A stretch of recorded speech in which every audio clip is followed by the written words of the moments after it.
जम्मू जिले की पुलिस को मिली बड़ी कामयाबी। जम्मू शहर के कचहरी चौक से गुप्त सूचना आधार पर जम्मू पुलिस ने जोनल नक्सली कमांडर को किया गिरफ्तार। ग्राउंड लेवल पर नक्सली संगठन को मजबूती के लिए कर रहा था काम। जम्मू एसपी डॉक्टर शौर्य सुमन ने प्रेस ब्रीफिंग कर दी पूरी जानकारी। देखिए एएन। राकेश दास उर्फ दिलीप दास, पिता राजेंद्र उर्फ डोमन दास, साकिन डोकली, थाना सोनो, जिला जमुई, जो बिहार सीपीआई नक्सल का आपको जोनल कमेटी मेंबर है और पॉलिटिकल कमिश्नर, कोई विशेष कार्य योजना के लिए जमुई के शहरी क्षेत्रों में भ्रमणशील है। खुफिया सूचना के आलोक में त्वरित कार्रवाई करते हुए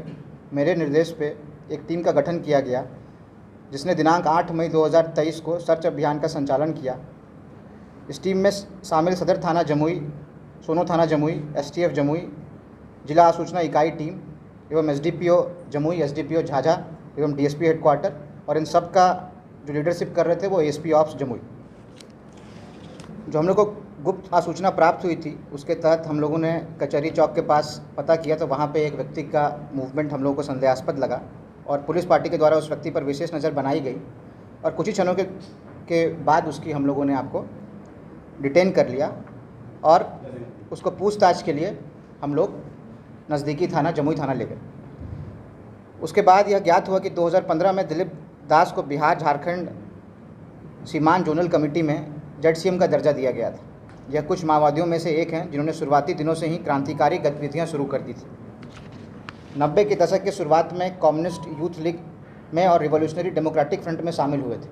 2003 में एक प्रमुख कम्युनिस्ट विचारक के माध्यम से भारत नौजवान सभा में शामिल हुए थे। दिलीप दास ने स्वीकार किया है कि हार्डकोर नक्सली पिंटू राणा एवं करुणा जो वर्तमान जेल में हैं,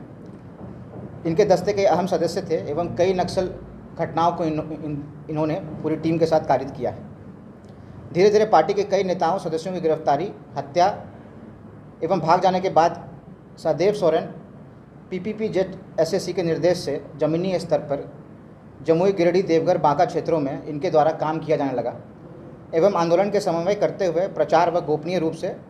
संचालित करके महत्वपूर्ण कार्य योजना बना के कार्य किया जा रहा था। इस बात की पुष्टि हुई कि दिलीप दास, पेशर राजेंद्र उर्फ डोमन दास, सहदेव सोरेन व अरविंद यादव एवं नक्सल के अन्य शीर्ष नेताओं के निर्देशन पर जमुई, देवघर, बांका, गिरिडीह के संयुक्त क्षेत्र में नक्सल प्रभाव को पुनर्जीवित करने एवं सीपीआई माओवादी संगठन को मजबूत करने के लिए जमीनी स्तर पर काम कर रहे थे। हाल में ही जो रेणुका की गिरफ्तारी हुई थी, उसमें भी उसको जेसीडी देवघर जिले में पनाह देने में भी इनका महत्वपूर्ण योगदान रहा था। दिलीप दास की गिरफ्तारी सीपीआई माओवादी संगठन के लिए एक बहुत बड़ा नुकसान है। इनकी निशानदेही पर सोनो थाना क्षेत्र डोकली गांव में रेड किया गया, जहां नक्सल सामग्रियां व अन्य आपत्तिजनक सामानों की बरामदगी हुई। एक ब्लू रंग का झोला, प्रतिबंधित नक्सली साहित्य पत्रिका, पीपुल्स मार्च मई जून 2008 की 4 प्रति, प्रतिबंधित भारत की कम्युनिस्ट पार्टी माओवादी का राजनीतिक प्रस्ताव की 1 पुस्तिका, प्रतिबंधित सीपीआई माओविस्ट के 1 पुस्तिका, हम विनम्रता के साथ शीश झुकाते हैं कि 3 प्रति, सीपीआई माओविस्ट का लाल पताका नाम की 1 पुस्तिका, मार्क्सवाद लेनिनवाद माओवाद की 2 पुस्तिका, राजनीतिक प्रस्ताव की 2 पुस्तिका एवं भाकपा माओवादी का पर्चा, कुल 25 प्रति। इनके विरुद्ध लगभग 13 कांड दर्ज हैं और ये 2013 में भी जेल गए थे और 2015 में ये जेल से बाहर निकले थे। उसके बाद जो खुफिया एजेंसियों से हम लोग को सूचना प्राप्त हुई है, इनसे आपको चिराग दा का संपर्क स्थापित हुआ था और उसके बाद से ये अनआर्म्ड कैडर के रूप में लगातार अपना काम कर रहे थे। तो मुख्यतः हम लोग जब भी एक्शन ले रहे थे, जो भी पिछले 1.5 साल में हम लोगों ने एक्शन लिया है, वो आर्म्ड कैडर के ऊपर एक्शन किया गया है। ये एक अलग तरह का आपको सफलता हम लोग को मिली है, जिसमें इनके द्वारा मेन इनका रोल यही था कि देवघर, जेसीडी और बांका साइड में रह के जो भी आपको शीर्ष नेताओं का मूवमेंट है, जैसा कि आप लोग जो हम लोग को हिंट आते रहता है कि परवेज़ का मूवमेंट आ रहा है या अरविंद का मूवमेंट आ रहा है, और भी जो शीर्ष नेता का आपको जो मूवमेंट आ रहा है उस एरिया में, उसको कराने में इनकी महत्वपूर्ण भूमिका रहती थी। और ओपन जो आपको जो ग्राउंड लेवल पे जो वर्कर्स होते हैं नक्सल के, उनके साथ मिल के ये विगत 4-5 सालों से इस कार्य को अंजाम दे रहे थे और लगभग 2-3 सालों से अंडरग्राउंड होकर भी काम कर रहे थे।